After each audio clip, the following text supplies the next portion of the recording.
So moral of the story with the CPS coming and taking children from their homes is doing them a world of justice.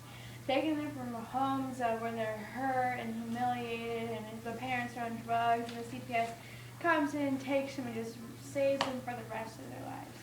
Well, I just wanted to raise awareness on what goes on inside the homes of the children who didn't want to be taken from their parents, whose parents meant the world to them, who were their role models, and their parents screwed up, but the children were raised in that lifestyle anyways. First, I want to start by saying that a large majority of the children that are taken from the by the Child Protective Services are already older, and they already have the bond with their parents. Sometimes they even look up to their parents as role models because it's all they really know. They're the only people that understand them. Sometimes the lower income children where all they had was their parents. Their parents get charged with something or the other, and the CPS distributes the children if there's more than one in the home among foster homes, not even caring if the children get to stay in contact or not. Sometimes the children are lucky and they get to go to the same home, but that's never the case in any of the stories I know of. But sometimes it could be the case. My first source, her name is Elaine Franklin. She's a 17-year-old girl who was taken from her mother by CPS along with her 4 siblings. The first time she got taken by the CPS was when she was 6 years old. Her other siblings, one of them was 3 months old. The other one was 6, and she was 6 also, and they were twins born at the same time, and her younger brother was 3. This happened on and off, getting taken from her mother, who had multiple boyfriends and husbands throughout the 10 years that she got taken with the CPS. It happened all the way until she was 16 years old, and her older sister was 18. She later found out that her mother was in a rehab center in Northern California, and their children are all in Indiana. But they're distributed among people, and they don't know where each other are, and they don't have contact with each other because the Child Protective Services claims that all the files have been set to private, meaning that wherever the children went in the foster homes, they're not allowed to know. The other children aren't allowed to know where the other ones are. Sometimes the department claims that they lost the files, or that the files are no longer needed because it's a happy ending and the parents adopted the children. Which brings me to my second source.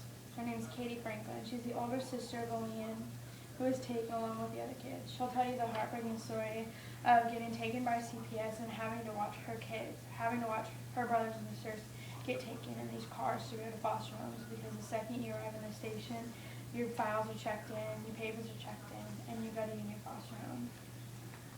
So a lot of the children never got to see each other again. And when she got a call from the center where her mom had finally made contact with her because she was 18 and she was allowed to see the files now that she's 18. The other children still weren't able to keep in contact with her, and she still wasn't able to see where the children were. The mom told her that she had been in rehab doing really well, getting off the heroin, which is why the children got taken in the first place. Katie later learned that about 3 years down the road, she learned that her mom died in that rehab center. She learned that her mom had a heart attack, a killover from the heart, depending on the heroin so much that when it took it, the heart stopped. And the rehab center, which was a little sketchy in the first place. All the other children later found out because Katie finally made contact with them with Facebook. She found out that all of them had a Facebook and they got reunited again. But that's not where the story ends. The children had also been abused in the foster homes. So sometimes when everyone thinks that everything's okay with the CPS, they think that the CPS owes the children some kind of justice, when that's not always the case. Which brings me to my third source. Her name is Brandy Brown. She's actually my cousin. She was my mother's sister's child. She got taken by the CPS from her mother, and it didn't do her any good. She went to over 16 foster homes, bounced back and forth until they found the right suit for her. After the 15th home, she went to the 16th home, where the foster parents that had signed the papers were getting a divorce. So then she had to decide what weekend she was going with who to the foster parents, which is not a good case for any kid. She was already 17, itching to get out on her own, and as soon as she hit 18, she ended up getting pregnant. And when she got pregnant, then she got engaged to the guy.